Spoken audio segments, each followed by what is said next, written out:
La Zona Cero.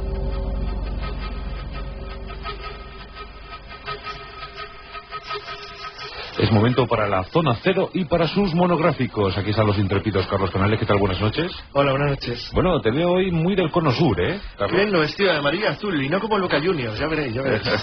Y aquí está Jesús Callejo. ¿Qué tal? Buenas noches. ¿Qué tal? Muy buenas noches. A ti te veo, pues, entre Argentina y Chile también, ¿eh? Bueno, muy patagónico, diríamos, ¿no? Muy patagónico. Sí. Espero que no acabes como los indios de semejante nombre. No, espero que no. Y aparte, mi altura tampoco es la de los patagones, que eran bastante gigantescos. Sí. Yo estoy dentro de esa altura media española, más bien tirando abajo. Pero por Dios, qué masacre, ¿eh? En el siglo XIX. Qué masacre, sí. Fue uno de esos genocidios, ¿no?, de los que no se ha hablado mucho, pero que es una pena porque apenas han quedado restos, ¿no? Pero bueno, lo mismo también pasó un poco más arriba con los mapuches y con otras etnias, ¿no? Pero los patagones es verdad que entraron a saco y un gran pueblo, ¿no?, pues se perdió muchísimos vestigios, pues bueno, por una malentendida política de colonización. Y fíjate que estamos hablando de uno de esos pueblos fascinantes en cuanto a sus leyendas.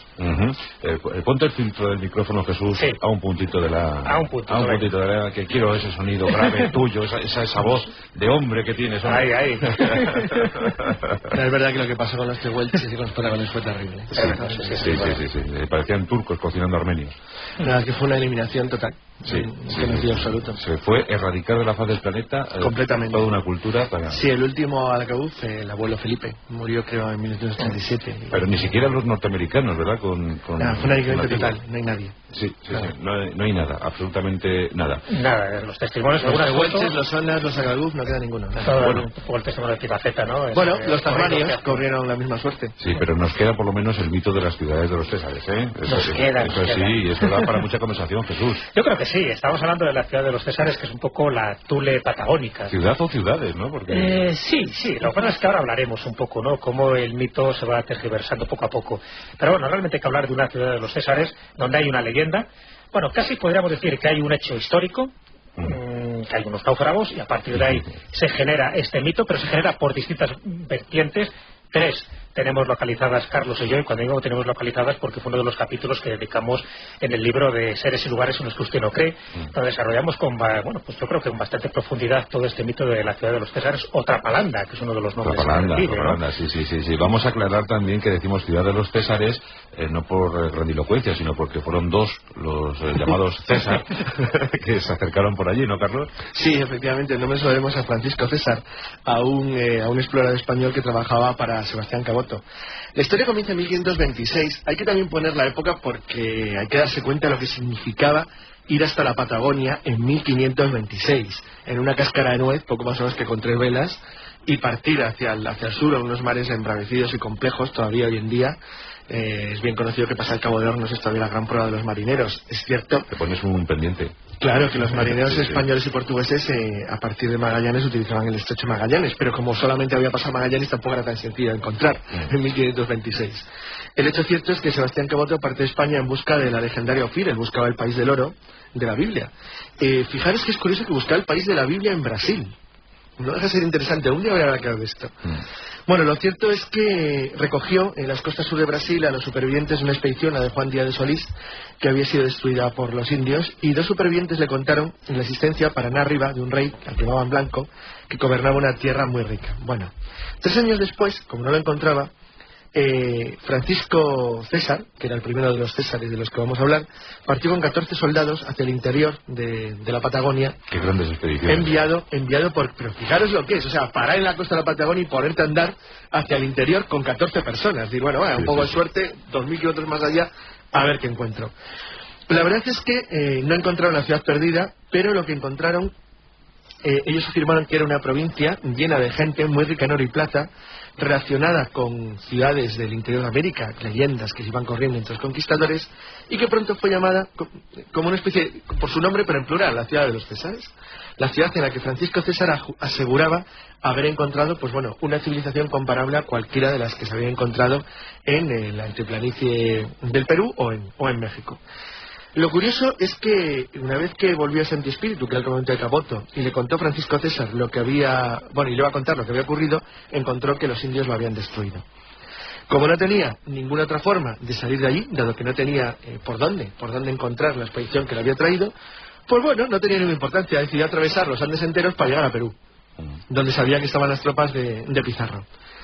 La verdad es que la ciudad desapareció. En ninguno de los textos no hay ninguna referencia más en ninguno de los textos a la conquista del Tahuantinsuyo, del Imperio Inca, y por tanto lo único que podemos rastrear como origen de la ciudad en principio es esta oscura y borrosa leyenda. Lo que ocurre es que, a diferencia de otras leyendas míticas que han ido desapareciendo, ya que hemos hablado de las 7 ciudades de Síbola, del Dorado, la ciudad de los Césares sigue teniendo vigencia hoy en día. Y sigue teniendo vigencia hoy en día porque, como descubrimos Jesús y yo, detrás de la leyenda de los Césares había muchísimo más que lo que era meramente una erudición bibliográfica. Lo que está claro, Jesús, que por más que busquemos, por más que enviemos expediciones multitudinarias con 14 soldados, por más que lo intentemos con Vázquez Coronado arriba en los Estados Unidos, aquí ni las 7 ciudades de Cíbola, ni el Dorado, ni los Césares, escondidas sí que están, desde luego. Y tanto, y tanto. Incluso se llegó a dar alguna longitud, más bien latitud, ¿no? Se hablaba de los 45 grados de latitud sur donde podría estar ubicada. Estamos hablando un poco de la frontera. Muy marcadas, muy todo. Pero... Sí, pero nada, imposible localizarlas. Pero tiene su lógica, vamos a ver. Por eso es un mito que conviene saber los orígenes. Carlos ha explicado un poco la parte histórica, es decir, cómo surge, cómo a través del capitán Francisco César se empieza a conocer estas noticias y después, si tiramos del hilo, vale, la ciudad de los Césares ya queda más o menos establecida dentro del imaginario americano, pero ¿dónde puede estar el origen realmente de este mito? Entonces hay como 3 variantes y las resumo. Una es la de la ciudad del Rey Blanco, ¿no? Es la mítica ciudad perdida de los incas, que estaría situada en algún lugar en los confines sureños del reino incaico, ¿no? En la que gobernaba, ahí dice la leyenda, un legendario y todopoderoso señor denominado el Rey Blanco, ojo, no por su piel, sino porque los indios decían que estaba cubierto de láminas de plata. Bueno, pues esa sería un poco la ciudad de los Césares indios. Se juntaría con otra leyenda, con un segundo mito que lo constituyen las leyendas nacidas en torno a náufragos que llegan a las costas de la Patagonia. ¿Qué náufragos? Bueno, pues hay unos cuantos como muy bien definidos dentro de todo lo que son las historias, ¿no? Pero hay como 2 vertientes, ¿no?, muy definidas. Una es los náufragos que se casaron con mujeres indias generando un reino mestizo, y la otra vertiente es los náufragos, esta vez son más numerosos, no necesitan mezclarse con las indias, y entre ellos pues empiezan a tener una especie de descendencia endogámica, ¿no? Y crean una nación blanca en el interior de los Andes. Estaríamos hablando entre el paralelo 45 o el 47 de la latitud sur. Sería la de los Césares blancos, pero como piel blanca. Ya no estamos hablando del mito inca. Incluso hay una vertiente, ¿no?, que es la de los Césares osornenses. Es curioso porque es una leyenda que habla de una ciudad que se funda en medio de un lago por refugiados de la villa de Osorno. Su nacimiento se sitúa en una revuelta araucana, mapuche, a finales del siglo XVI, y la destrucción de estos puestos avanzados españoles en el sur de Chile. Entonces, todo surge alrededor de Osorno y, por lo tanto, los Césares osornienses serían estos descendientes que logran sobrevivir y que, a partir de sus mitos y de sus testimonios, pues da origen a la leyenda de los Césares. Y el tercero es el que surge ya posteriormente. Es decir, ahí tenemos como una base muy latente, muy real, es decir, hay náufragos que es verdad que crearon ciertos núcleos de población, y después en el siglo XVII y XVIII surgen los escritores que buscan una utopía para desarrollar un poco como la República de Platón, pero en este caso la República, por ejemplo, de los Césares holandeses, según una novela de Burr, donde sitúa toda esa utopía que él deseaba de la ciudad perfecta en esta ciudad de los Césares, diciendo pues auténticas maravillas, incluso en su estructura, en su forma de gobierno, que es una república, en el lujo de las ciudades, en el comportamiento caballeroso que tienen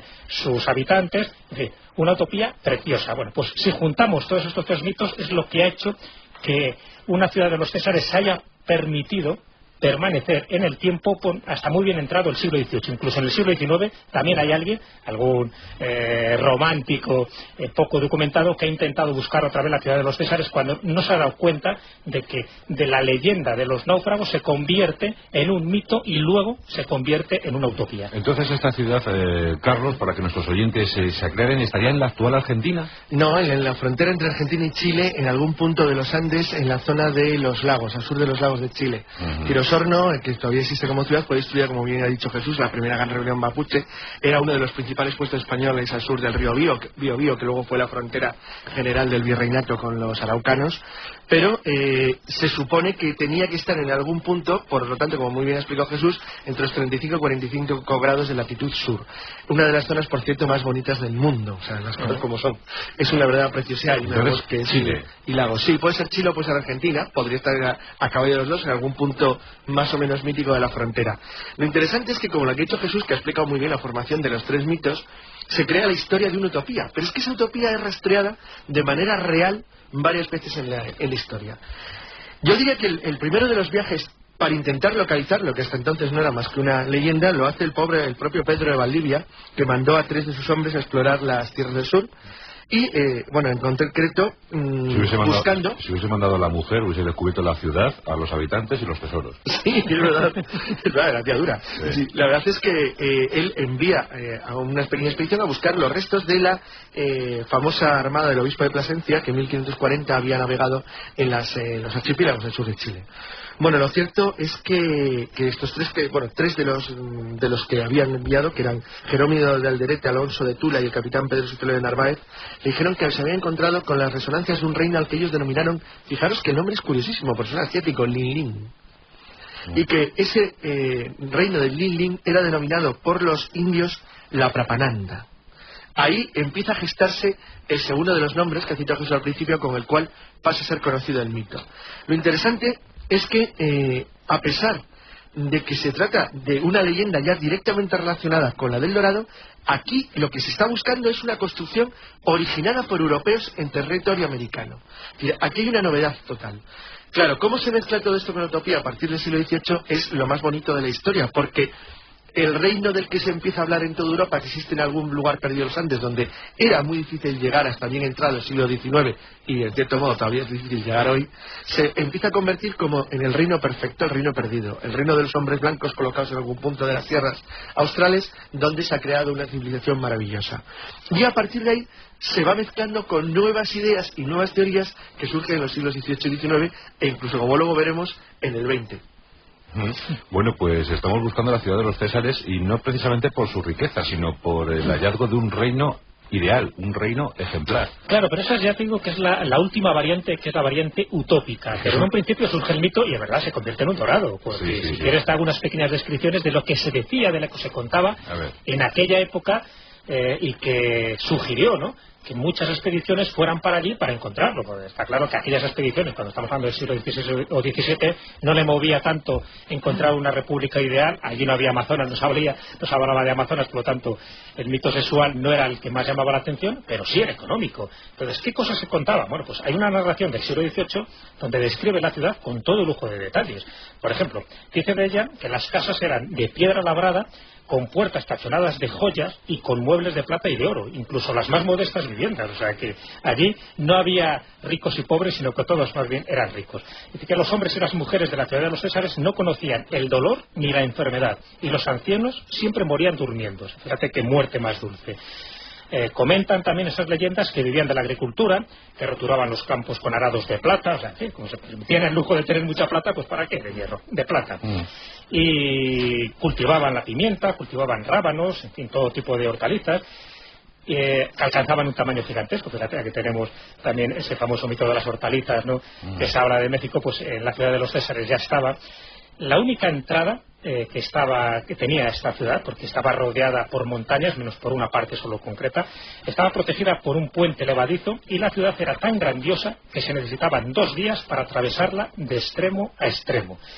Finalmente, junto a la ciudad, o atravesándola, había un río de nombre Diamante. Fíjate que hasta el propio río tiene también resonancias de riqueza, en cuyo lecho era fácil encontrar oro y piedras preciosas. En definitiva, cuando sus pobladores, al parecer, según todas estas leyendas, eran de raza blanca y vestían con sombreros, querían morir, ellos elegían el día de la muerte, y las campanas que tienen sus iglesias, porque estamos hablando también de una tradición cristiana, cuando el día que se escuchen, esa es una leyenda también como muy apocalíptica, sería el día del final de los tiempos. Por lo tanto, sería un mal agüero escuchar las campanas de la ciudad de los Césares. Y otra de las cosas que comentan, y aquí ya se entronca directamente con los mitos de las ciudades de las hadas, es que solo se puede ver un día determinado al año, y no por cualquiera, sino por gente muy pura de corazón y de espíritu. Solo se puede ver, dice, durante el Viernes Santo. ¿Cómo se lían un poco todas quería las terminar cosas, ¿no? concluir sobre lo que es la construcción del mito, pero no hay una historia muy curiosa del siglo XX, con un elemento muy interesante. Es que en 1650 Frigorio de Ocaña hizo una relación sobre hechos acontecidos en el Reino de Chile, y él describe la historia de dos desertores españoles que habían escapado a la cordillera de los Andes, y cuando regresan ellos describen una ciudad tal y como el mito marca, es decir, habitada por europeos, que además, y esto es interesante, le da un toque de realidad, afirmaban ser descendientes de la expedición de los colonos que Magallanes había dejado junto con Pedro de Sarmiento, de Pedro Sarmiento, que había intentado colonizar el estrecho de Magallanes en la primera mitad del siglo XVI. Bueno, lo curioso es que el 9 de marzo de 1914, uno de los pioneros de la aviación chilena, el teniente Alejandro Bello, despegó de un aeropuerto en la serranía, Lo Espejo, y desapareció en la cordillera de los Andes. No le pasó nada. Es decir, volvió sano y salvo. Pero durante la estancia allí le pasó algo muy raro que él describió como su estancia en un lugar muy remoto al que los quechuas llamaban Pachapulay, que significa algo así como mundo viejo. Bueno, el extraño viaje alucinatorio de Alejandro Bello, que luego dio lugar en 1945 a una novela que se llama así, Pachapulay, de Hugo Silva Andueza, que es todo un clásico en las letras chilenas. La verdad es que simboliza la recreación real como una especie de alucinación de un mundo perdido, una especie de Shangri-La colocado en algún punto de los Andes, donde de verdad alguien, al describirlo, hacía todas las referencias tópicas, los hombres blancos, la riqueza, lo clásico. Lo interesante es que cuando Manuel Rojas en 1938 publicó su famosísima novela, La ciudad de los Césares, partió de la idea más creíble, más posible, que es la de los náufragos de Pedro de Sarmiento, de los náufragos de la expedición de 1540, acogidos a los Andes para poder escapar de las costas y de los indios más peligrosos y fundando un mundo de paz y armonía. Pero es que a partir de la novela de Rojas y de la descripción de Pachapulay del mundo viejo del piloto Alejandro Bello, la tradición de la ciudad de los Césares, y por eso es tan moderna, se une de una manera tan íntima con la de Agartha y Zambala, que son prácticamente inseparables como mito. Es decir, se transforma completamente en un mito totalmente distinto, el de las ciudades que solamente pueden ser accesibles para aquellos que tienen una determinada preparación espiritual, y el mundo invisible. Es decir, una cosa totalmente distinta que ha tocado muy bien Jesús cuando ha dicho que se empieza a aproximar al país de las hadas. ¿Hay elementales en este mundo? No hablan de elementales, siempre estamos hablando de eso, de una población humana. Lo que pasa es que perdida un poco en el espacio y en el tiempo. O sea, no se habla ya de seres espirituales, no se habla de ángeles, no se habla de superiores desconocidos, como ocurre con otras ciudades míticas, tal es el caso de Agartha o de Zambala, o incluso de Paititi, ¿no? Esa ciudad perdida de los incas. Aquí estamos hablando de un lugar de poder, un centro de poder, ¿no? Donde está habitado por magos blancos, incluso negros, o por gente que tiene un poder determinado, incluso el poder de hacer invisible a su ciudad, ¿no? Eso es un poco el mito que ya se transmite cuando se sabe que es imposible localizarla geográficamente. En definitiva, al no poder encontrarse este lugar en la geografía americana, que es la ciudad de los Césares, lo que ocurre es que se convierte en una ciudad mítica de la geografía sagrada, es decir, una especie de arquetipo del inconsciente colectivo. Y ahí queda, y ahí estará situada. Por eso es mucho más interesante que el Dorado. Claro, porque el Dorado desapareció. Es decir, una vez que ya se buscaron las expediciones, como solo había una intencionalidad crematística, económica, de hacerse rico, y cuando ven que no lo encuentran, ahí desaparece. Aquí no, aquí el mito se transforma. Por eso es tan apasionante la leyenda de la ciudad de los Césares, porque hay una parte sigue viva. Hay náufragos que dan origen por distintas vías a esta especie de ciudadela de hombres blancos. Luego se convierte en un mito porque hay más de 12 expediciones donde no la llegan a encontrar, y lejos de desaparecer se convierte en una utopía, pero una utopía en el siglo XVIII a través de James Burke y otros autores. Cuando deja de ser utopía se convierte en una ciudad sagrada dentro de ese inconsciente colectivo. Yo creo que eso es lo bonito, por eso trasciende hasta estos momentos. Pues una ciudad perdida para muchos, pero encontrada para otros en su espiritualidad, a caballo entre Chile y Argentina. Y bueno, pues es uno de esos mitos vivientes todavía, ¿verdad? Sí, totalmente actual. Bueno, pues vamos a hacer una expedición entonces.